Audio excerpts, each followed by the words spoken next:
Should she submit to you? Should you be submissive to your partner in marriage? Or more specifically, as the common thread goes, should a wife submit to her husband's leadership? This has been a common discussion in several of our in-house Dream Body Fitness fireside chats. So let us dive deeper into this, shall we? As we begin, let us tackle the religious aspect often associated with this very sensitive topic. While I personally believe in the concept of the husband as the head of the household, this is a spiritual head and a physical presence, not a loud over or king of or dominating leader. The husband is looked to for the physical protection of his family, as well as to provide an overall life direction and purpose for his family.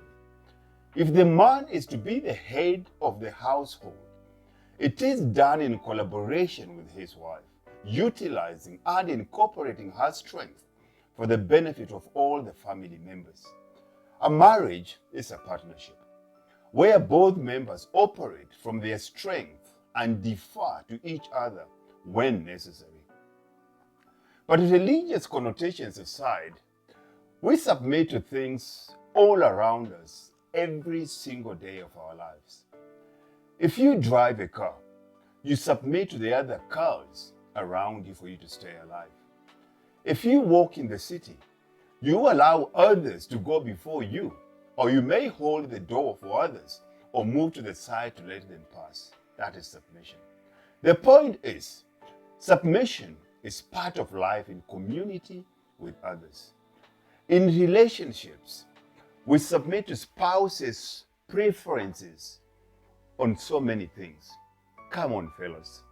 You mean you will have plans and nice pictures on the walls and potpourri in your house if you are a bachelor?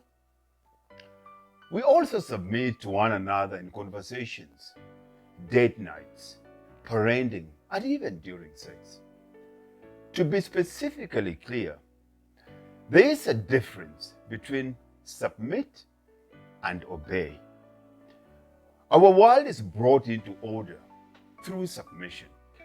It is part of God's grand design and creation of the world and society at large. Submitting, however, is based on one C word: choice. And choice can only come from an inherent equality within that relationship. Obeying is based on a hierarchy within the relationship. So let me explain. Allow me to dig deeper. At the core, I believe relationships, especially marriage, are a choice. And this choice has a foundation of love. If a relationship is based on love, choice must be part of it. If there is no choice, at the end it becomes manipulation and it becomes control. There has to be a way out of a relationship for there to be any presence of love in it. If there's no way out, then there's no love. That's prison. So in choosing your spouse, if you hope to have love as part of the marriage, in essence, you are submitting to love unto them. Because you must give them the opportunity to choose you, just as you do them. Submission often thought of as something negative. It's not. Submission is strength under control.